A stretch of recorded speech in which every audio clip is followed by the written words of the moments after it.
ಮಾತಾಡ್ಲಾ ಬರೀ ನಿಮ್ಮ ಡಿಪಾಸ್ ಅಂತ ಹೇಳ್ತಾ ಇದ್ದೀರಾ? ಕಾರ್ಯಕ್ರಮ ನಡಿಬೇಕಾ ಬೇಡವಾ? ಸುಮ್ಮನೆ ಒಂದ್ಸತಿ ಹೇಳಿದ್ರೆ ಅರ್ಥ ಆಯ್ತು. ಈ ತರ ಮಾಡಿ ಹಾಳು ಮಾಡ್ಕೊತಾ ಇದ್ದೀರಾ ನೀವು. ಸ್ವಲ್ಪ ಸುಮ್ಮನೆ ಬೋಲೋ ಭಾರತ್ ಮಾತಾ ಕಿ, ತಾಯಿ ಚಾಮುಂಡೇಶ್ವರಿಗೆ, ರಾಮನಗರದ ಕರಗ ಮಹೋತ್ಸವಕ್ಕೆ ಬಂಧುಗಳೇ,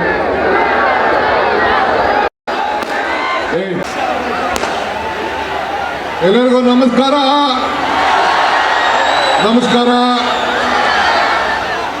ಎಲ್ಲ ರಾಮನಗರ ನನ್ನ ತಂದೆ ತಾಯಂದಿರಿಗೆ, ಯುವಕರಿಗೆ ಚಾಮುಂಡಿಯ ಈ ಒಂದು ಪವಿತ್ರವಾದಂಥ ಕರಗ ಮಹೋತ್ಸವದಲ್ಲಿ ನನ್ನ ಸಾಷ್ಟಾಂಗ ನಮಸ್ಕಾರಗಳು.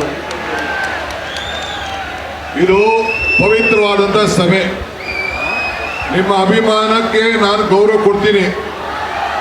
ಆದರೆ ನೀವು ಕೋರ್ಟ್ ವಿಚಾರ ಇಲ್ಲಿ ನನ್ನ ಮೇಲೆ ಒತ್ತಡ ಹೇಳಕ್ ಹೋಗ್ಬೇಡಿ. ನನಗೆ ಭಾವನೆ ಗೊತ್ತಿದೆ. ನಾನು ಇಲ್ಲಿ ಕೋರ್ಟ್ ವಿಚಾರ ನಾನೆಲ್ಲ ಮಾತಾಡಕ್ಕಾಗಲ್ಲ. ನಾನು ಇಲ್ಲಿ ನಿಮ್ಮ ಒಬ್ಬ ಸೇವಕ, ಇದು ಗಮನದಲ್ಲಿ ಇಟ್ಕೊಳ್ಳಿ. ನಾನು ಮುಖ್ಯಮಂತ್ರಿ ಇರ್ಬೋದು, ಆದರೆ ರಾಮನಗರ ಜಿಲ್ಲೆಯ ಮಗ, ಆ ಮಗನನ್ನ ಹೆಂಗೆ ಕಾಪಾಡ್ಕೊಳ್ಬೇಕು ಆ ಕೆಲಸ ನೀವೆಲ್ಲ ಸೇರಿ ಮಾಡಬೇಕು. ನಿಮ್ಗೆ ಒಳ್ಳೇದಾಗ್ಬೇಕಾ? ಸುಮ್ಮನೆ ಇರಿ. ಇವೆಲ್ಲ ಏನ್ ಹೇಳ್ತಾರೆ ಮೀಡಿಯಾ ಅವ್ರು, ಏನ್ ಹೇಳ್ತಾರೆ? ಡಿ.ಕೆ. ಶಿವಕುಮಾರ್ ಒತ್ತಡಕ್ಕೆ ಮಣಿತಾ ಇದ್ದಾನೆ ಅಂತೇಳಿ ಬರ್ತಾರೆ. ಕಾನೂನು ಚೌಕಟ್ಟಲ್ಲೇ ನಾವೆಲ್ಲ ಕೆಲಸ ಮಾಡಬೇಕು. ಸ್ವಲ್ಪ ತಾಳ್ಮೆಯಿಂದ ಇರಬೇಕು. ಅಷ್ಟೇ ನಾನು ಹೇಳೋದು. ನಾನು ಹೆಂಗೆ ದೇವರ ಮೇಲೆ ಪ್ರಾರ್ಥನೆ ಮಾಡಿದ್ರೆ ನೀವು ಪ್ರಾರ್ಥನೆ ಮಾಡಿ. ಪ್ರಯತ್ನ ವಿಫಲ ಆದ್ರೂ ಪ್ರಾರ್ಥನೆ ವಿಫಲ ಆಗ್ಲಿಲ್ಲ ಅಂತ ಚಾಮುಂಡೇಶ್ವರಿ ಬೆಟ್ಟದಲ್ಲಿ ಹೇಳಿದ್ದೀನಿ. ಹೇಳ್ತಿದ್ದಾನೆ ನಾನು. ನೀವು ಹಂಗೆ ಚಾಮುಂಡಿಗೆ ಈಗ ಹೋಗಿ ಪ್ರಾರ್ಥನೆ ಮಾಡಿ, ಭಗವಂತ ತಾಯಿ ಒಳ್ಳೇದ್ ಮಾಡ್ತಾಳೆ. ಆಗ್ಬೋದಾ? ಬಂಧುಗಳೇ, ವೇದಿಕೆಯಲ್ಲಿರುವಂತ ನನ್ನ ಶಾಸಕ ಮಿತ್ರರಾದಂಥ ಇಕ್ಬಾಲ್ ಹುಸೇನ್ ಅವರೇ, ನಮ್ಮ ರೇವಣ್ಣವ್ರು ಇದ್ದಾರೆ, ಮಧು ಇದ್ದಾರೆ, ನಮ್ಮ ಉದಯ್ ಇದ್ದಾರೆ, ರಾಮಾಜಿ ಗೌಡ್ರು ಇದ್ದಾರೆ, ಗೋಪಾಲ್ ಕೃಷ್ಣ ಇದ್ದಾರೆ, ಇನ್ನ ನಮ್ಮ ರವಿ ಇದ್ದಾರೆ, ಸುಧಾಮ್ ದಾಸ್ ಇದ್ದಾರೆ, ಸೊ ಪಕ್ಕದ ಮಾಜಿ ಶಾಸಕ ಅಶ್ವಥ್ ಇದ್ದಾರೆ, ತಾವೆಲ್ಲ ಕೂಡ ಇದ್ದೀರಿ. ಈ ಪವಿತ್ರವಾದಂಥ ಕಾರ್ಯಕ್ರಮಕ್ಕೆ ಬಹಳ ಸಂತೋಷದಿಂದ ಬಂದಿದ್ದೇನೆ. ಮುಖ್ಯಮಂತ್ರಿ ಆದಮೇಲೆ ನಾನು ಮೊದಲನೇ ಬಾರಿಗೆ ಈ ಕರಗ ಮಹೋತ್ಸವಕ್ಕೆ ಬಂದಿದ್ದೇನೆ. ನಾನು ಪಟಾಕಿ ಹೊಡೆದು ಯಾಕೆ ಹಾಳು ಮಾಡ್ತಾ ಇದ್ದೇನೆ?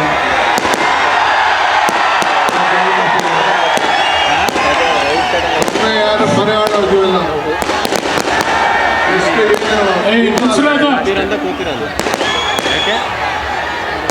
ನೀರು ಇರೋದಕ್ಕೆ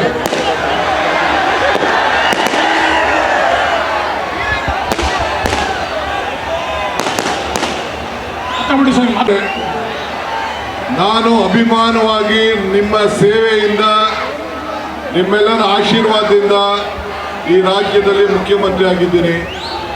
ಈ ಪಟಾಕಿ ನನಗೆ ಬೇಕಾಗಿಲ್ಲ. ನಿಮ್ಮ ಬದುಕು ಬೇಕು ನನಗೆ, ನಿಮ್ಮ ನೆಮ್ಮದಿ ಬೇಕು, ನಿಮ್ಮ ಸಂತೋಷ ಬೇಕು. ನೀವೆಲ್ಲ ಇವತ್ತು ಈ ಕರಗ ಮಹೋತ್ಸವವನ್ನು ಬಹಳ ಸಂತೋಷದಿಂದ ಆಚರಣೆ ಮಾಡ್ತಾ ಇದ್ದೀರಿ. ನಿಮ್ಮೆಲ್ಲರ ಪ್ರಾರ್ಥನೆಯಿಂದ ಇವತ್ತು ನಿಮ್ಮ ಸೇವೆಯನ್ನು ಮಾಡಲಿಕ್ಕೆ ನನಗೆ ಅವಕಾಶ ಸಿಕ್ಕಿದೆ. ಇವತ್ತು ತಾವೆಲ್ಲ ಡಿ.ಕೆ. ಶಿವಕುಮಾರ್ಗೆ ಒಳ್ಳೇದಾಗಬೇಕು ಅಂತೇಳಿ ಪ್ರತಿಯೊಬ್ಬರು ಕೂಡ ಪ್ರಾರ್ಥನೆ ಮಾಡಿದ್ದೀರಿ. ತಾವೆಲ್ಲ ಪ್ರಾರ್ಥನೆ ಮಾಡಿ ನನಗೋಸ್ಕರ ಬೇಕಾದಷ್ಟು ಶ್ರಮವನ್ನು ಪಟ್ಟಿದ್ದೀರಿ.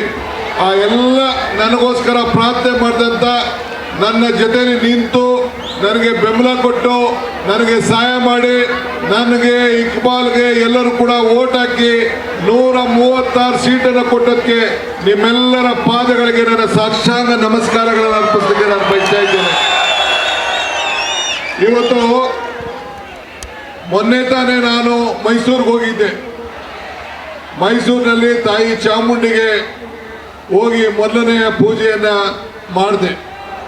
ನಾನು ಎಲೆಕ್ಷನ್ ಮುಂಚಿತವಾಗಿ ಹೋಗಿ ಆ ದೇವರಲ್ಲಿ ಕೇಳ್ಕೊಂಡಿದ್ದೆ, ಆ ತಾಯಿ ಶಕ್ತಿ ಕೊಡು, ನನ್ನ 5 ಗ್ಯಾರಂಟಿಗಳನ್ನ ಅನುಷ್ಠಾನಕ್ಕೆ ತರುವಂತ ಕೆಲಸ ನಾವು ಮಾಡ್ತೇವೆ ಅಂತೇಳಿ ಇವತ್ತು ಆ ತಾಯಿ ಶಕ್ತಿಯನ್ನು ಕೊಟ್ಟು ನಿಮ್ಮೆಲ್ಲರೂ ಕೂಡ 5 ಗ್ಯಾರಂಟಿಗಳ ಮನೆಗೆ ತಲುಪುವಂತ ಕೆಲಸವನ್ನ ಇಡೀ ದೇಶಕ್ಕೆ ಒಂದು ಮಾದರಿಯಾಗುವಂತ ಒಂದು ಕಾರ್ಯಕ್ರಮವನ್ನ ನಾವು ಮಾಡ್ಕೊಂಡು ಬರ್ತಾ ಇದ್ದೇವೆ.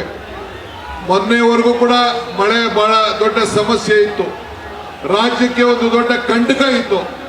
ಆ ತಾಯಿಯ ಕೃಪೆ, ಚಾಮುಂಡಿಯ ಕೃಪೆ, ತಮ್ಮೆಲ್ಲರ ಅನುಗ್ರಹದಿಂದ ಇವತ್ತು ಈ ಕಾವೇರಿ ತುಂಬಿ ಇವತ್ತು ನಾವು ತಮಿಳುನಾಡಿಗೆ ನೀರನ್ನು ಒದಗಿಸ್ಕೊಡ್ಬೇಕಾದಂತ ಪರಿಸ್ಥಿತಿ ಇವತ್ತು ಬಂದಿದೆ.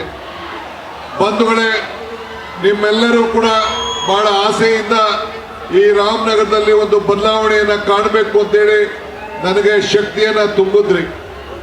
ಸುಮಾರು ನಾವು ನಮ್ಮ ಸರ್ಕಾರ ಬಂದ ಮೇಲೆ ಇಲ್ಲಿವರೆಗೂ 2,000 ಕೋಟಿ ರೂಪಾಯಿ ಹಣವನ್ನ ವಿವಿಧ ಕ್ಷೇತ್ರದಲ್ಲಿ ಅಭಿವೃದ್ಧಿಯನ್ನ ಮಾಡ್ಕೊಂಡು ನಾವು ಬಂದಿದ್ದೇವೆ.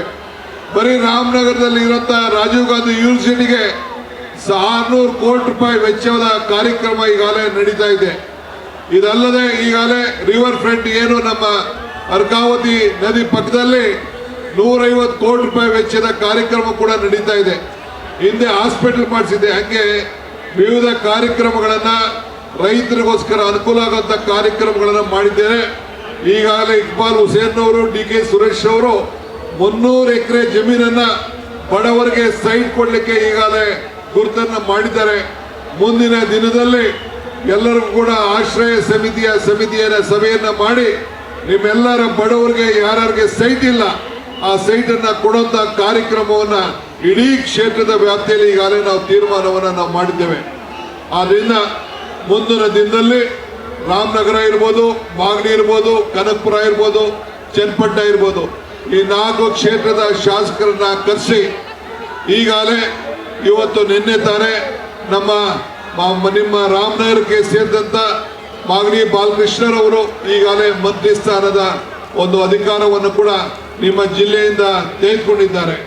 ಇದು ನಿಮ್ಮೆಲ್ಲರ ಭಾಗ್ಯ ಅಂತೇಳಿ ನಾನು ಭಾವಿಸ್ಕೊಂಡಿದ್ದೇನೆ.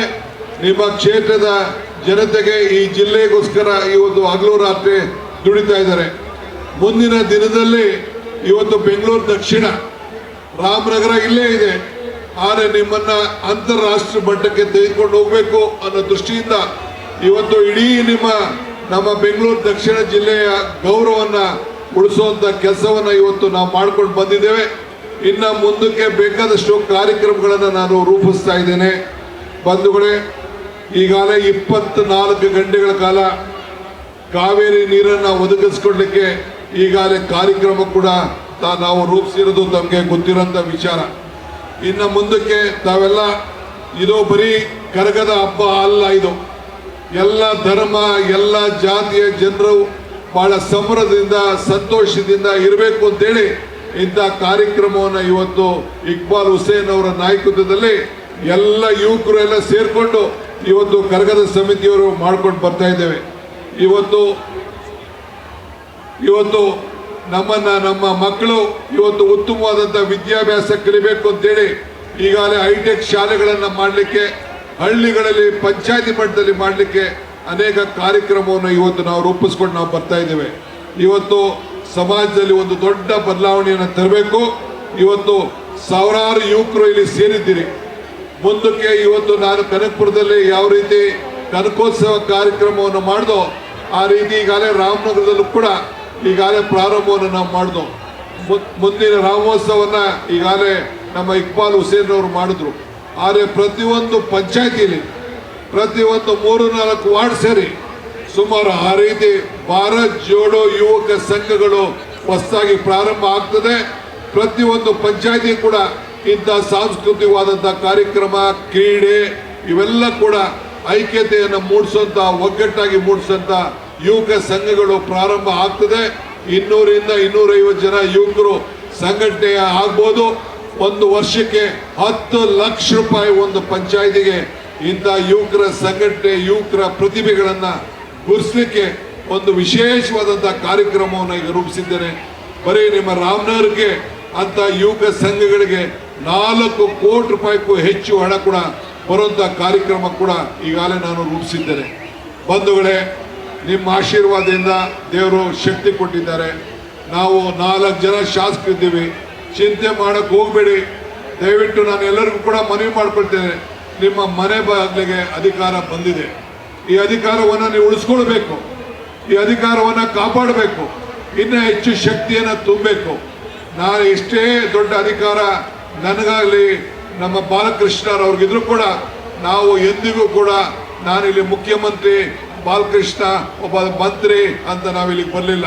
ನಾವು ಯಾವತ್ತೂ ನಿಮ್ಮ ಮಕ್ಕಳೇ, ನಿಮ್ಮ ಸೇವಕರೇ. ಆ ಮನೋಭಾವದಿಂದ ನಿಮ್ಮ ಸೇವೆಯನ್ನು ನಾನು ಮಾಡ್ಕೊಂಡು ಹೋಗ್ತೇನೆ. ಮುಂದಿನ ದಿನದಲ್ಲಿ ನಾನು ಬಂದು ಅನೇಕ ಸಭೆಗಳನ್ನು ಇಲ್ಲಿ ಮಾಡೋನಿದ್ದೇನೆ. ಇವತ್ತು ನಾನು ಬೇರೆ ಬೇರೆ ಒತ್ತಡದಿಂದ ಇವತ್ತು ನಾನು ಬಂದು ಇಲ್ಲಿಗೆ ಪ್ರವಾಸಕ್ಕೆ ನಾನು ಬರೋಕ್ಕಾಗಲಿಲ್ಲ. ಆದರೆ ಇಂಥ ಒಂದು ಪವಿತ್ರವಾದಂಥ ಕರಗ ಮಹೋತ್ಸವದಲ್ಲಿ ಪಾಲ್ಗೊಂಡು ಎಲ್ಲ ನನ್ನ ಯುವಕರು ತಾಯಂದಿರನ್ನೆಲ್ಲ ಭೇಟಿ ಮಾಡಬೇಕು. ದೊಡ್ಡ ಕಾರ್ಯಕ್ರಮವನ್ನು, ಮನೋರಂಜನೆ ಕಾರ್ಯಕ್ರಮವನ್ನು ಈ ಕರಗ ಮಹೋತ್ಸವದಲ್ಲಿ ಇವತ್ತು ನಮ್ಮ ಸಮಿತಿಯವರು ಇವತ್ತು ಏನು ನೆರವೇರಿಸಿದ್ದಾರೆ. ನೀವೆಲ್ಲ ನಗುತ್ತಾ ಇರಬೇಕು, ಸಂತೋಷವಾಗಿರಬೇಕು. ಆ ಸಂತೋಷನ ನೋಡಬೇಕು ಅನ್ನೋ ದೃಷ್ಟಿಯಿಂದ ಬಂದಿದ್ದೇನೆ. ನಾನು ಒಂದು ಮಾತು ಯಾವಾಗಲೂ ಹೇಳ್ತಾ ಇರ್ತೀನಿ, ದೇವರು ವರನೂ ಕೊಡೋದಿಲ್ಲ, ಶಾಪನೂ ಕೊಡೋದಿಲ್ಲ, ಅವಕಾಶ ಮಾತ್ರ ಕೊಡ್ತೇನೆ ಅಂತ. ಕೊಟ್ಟಂಥ ಅವಕಾಶದಲ್ಲಿ ನಿಮ್ಮ ಸೇವೆಯನ್ನು ಖಂಡಿತ ನಾನು ಪ್ರಾಮಾಣಿಕವಾಗಿ ನಾನು ಮಾಡ್ತೇನೆ. ದಯವಿಟ್ಟು ಎಲ್ಲರೂ ಕೂಡ ಪಕ್ಷ ಭೇದವನ್ನು ಮರೆತು ನಮ್ಮ ಕೈಯನ್ನು ಬಲಪಡಿಸಬೇಕು. ನಿಮ್ಮ ಜೊತೆ ನಾನಿದ್ದೇನೆ. ನೀವೆಲ್ಲ ನಾವು ಸೇರಲು ಒಟ್ಟಿಗೆ ಅವಕಾಶವನ್ನು ಭಗವಂತ ಕೊಟ್ಟಂಥ ಅವಕಾಶದಲ್ಲಿ ನಿಮ್ಮ ಸೇವೆಯನ್ನು ಮಾಡೋಣ. ನಾನು ಎಲ್ಲರಿಗೂ ಕೂಡ ಕರೆ ಮಾಡ್ತೇನೆ. BJP ಇವರಿರಲಿ, ದಳ ಇರಲಿ, ಬೇರೆಯವರಿರಲಿ, ಯಾರೇ ಇರಲಿ, ನಾವೆಲ್ಲ ಸೇರಿ ಒಗ್ಗಟ್ಟಾಗಿ ಕೆಲಸ ಮಾಡೋಣ ಅಂತೇಳಿ ನಿಮ್ಮೆಲ್ಲರೂ ಕೂಡ ನನ್ನ ಸಾಕ್ಷಾಂಗ ನಮಸ್ಕಾರ ಹೇಳಿ, ಇನ್ನು ಮುಂದಿನ ದಿನದಲ್ಲಿ ರಾಮನಗರ ಜಿಲ್ಲೆಗೆ, ರಾಮನಗರ ಬೆಂಗಳೂರು ದಕ್ಷಿಣ ಜಿಲ್ಲೆಗೆ ಇವತ್ತು ಅನೇಕ ಕಾರ್ಯಕ್ರಮಗಳನ್ನು ರೂಪಿಸಿ ಘೋಷಣೆ ಮಾಡೋಂಥ ಕಾರ್ಯಕ್ರಮದಲ್ಲಿ ಈಗಾಗಲೇ ತೊಡಗಿದ್ದೇನೆ ಅನ್ನೋ ಮಾತನ್ನು ಹೇಳಿ, ಆ ತಾಯಿ ಚಾಮುಂಡೇಶ್ವರಿ ನಿಮ್ಮೆಲ್ಲರೂ ಕೂಡ ನೆಮ್ಮದಿಯನ್ನು ಕೊಡಲಿ, ಎಲ್ಲರ ದುಃಖವನ್ನು ದೂರವನ್ನು ಮಾಡಿ ಸಂತೋಷವಾಗಿರಲಿ ಅಂತೇಳಿ ಪ್ರಾರ್ಥಿಸಿ ನನ್ನ ಮಾತನ್ನು ಮುಗಿಸ್ತೇನೆ. ಜೈ ಹಿಂದ್, ಜೈ ಕರ್ನಾಟಕ, ಜೈ ಚಾಮುಂಡಿ.